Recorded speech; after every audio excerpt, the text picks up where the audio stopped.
Europe के power corridors में एक स्टेटमेंट आया है जो पूरी यूरोपियन यूनियन की डायरेक्शन पर सवाल खड़े कर रहा है। हंगरी के प्राइम मिनिस्टर विक्टर ओरबान ने यूरोपियन यूनियन की यूक्रेन रशिया वार स्ट्रेटेजी को खुलकर चैलेंज किया है। ओरबान का कहना है कि फ्रोजन रशियन एसेट्स को यूज करके यूक्रेन को फंड करना कोई फाइनेंशियल डिसीजन नहीं बल्कि जंग में सीधी एंट्री है। उनके मुताबिक ये कदम न सिर्फ इंटरनेशनल लॉ के खिलाफ है बल्कि यूरोपियन यूनियन के अंदर मेंबर स्टेट्स के राइट्स को भी बाईपास करता है। सवाल यह है, क्या यूरोप अब भी पीस प्रोजेक्ट है या फिर धीरे धीरे वार प्रोजेक्ट बन चुका है? विक्टर ओरबान के मुताबिक बात बिल्कुल सिंपल है। आज दुनिया में दो देश जंग लड़ रहे हैं, रशिया और यूक्रेन। रशिया के 200 बिलियन यूरो से ज्यादा एसेट्स फ्रीज कर दिए गए हैं और अब जो प्लान बनाया जा रहा है वो ये है कि एक तीसरा पक्ष जो ऑफिशियली इस जंग का हिस्सा भी नहीं है उन पैसों को उठाकर यूक्रेन को दे दे। ओरबान सीधा सवाल पूछते हैं कि न्यूट्रलिटी है या जंग में एंट्री? उनके हिसाब से अगर ऐसा होता है तो ये एक ओपन डिक्लेरेशन ऑफ वार होगा और यूरोप के लिए ये एक बहुत बड़ी और इरिवर्सिबल गलती बन सकती है। यहां पर और एक सीरियस इशू सामने आता है। यूरोपियन यूनियन के डिसीजन मेकिंग का तरीका पहले फ्रोजन रशियन एसेट्स जैसे सेंसिटिव मैटर पर हर 6 महीने अनोनियस डिसीजन लेना जरूरी होता है, मतलब हर एक मेंबर स्टेट की अप्रूवल। अब क्या हुआ, इस रूल को साइड स्टेप कर दिया गया। अनएनिमिटी के बजाय मेजॉरिटी वोटिंग का रास्ता निकाल लिया गया। ओरबान इसे एक हिस्टोरिक मिस्टेक कहते हैं। उनके मुताबिक ये एक क्लियर लीगल वायलेशन है। यूरोपियन यूनियन अपनी ही फाउंडेशनल ट्रीटी के एक इररेलेवेंट कॉज को मिसयूज कर रहा है। इसका इस सिचुएशन से कोई डायरेक्ट कनेक्शन नहीं। और सबसे खतरनाक बात, अगर आज कानून बाईपास किया जा सकता है तो कल फिर से क्यों नहीं?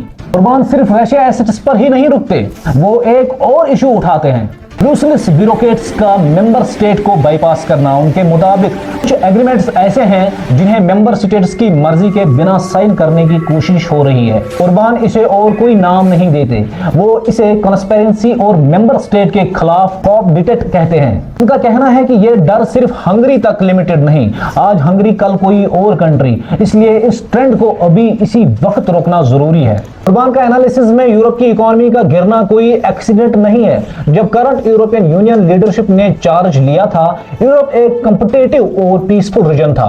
आज यूरोप एक वार ड्राइवन माइंडसेट में चला गया है। उनके शब्दों में एक फेलियर के बाद दूसरा फेलियर, सबसे बड़ा फेलियर रशियन एनर्जी से खुद को कट ऑफ करना। ओरबान ये मानते हैं कि एनर्जी डाइवर्सिफिकेशन जरूरी है।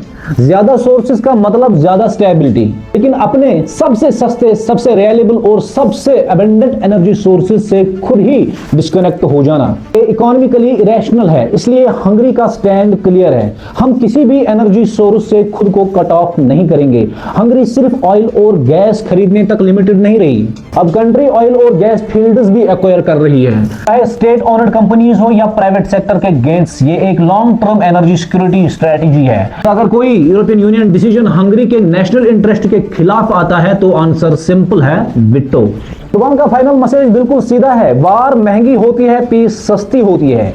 वार में लोग मरते हैं, पीस में आज तक कोई नहीं मरा। उनके मुताबिक यूरोपियन यूनियन की करंट स्ट्रेटजी वार को लंबा कर रही है, पीस को करीब नहीं ले रही।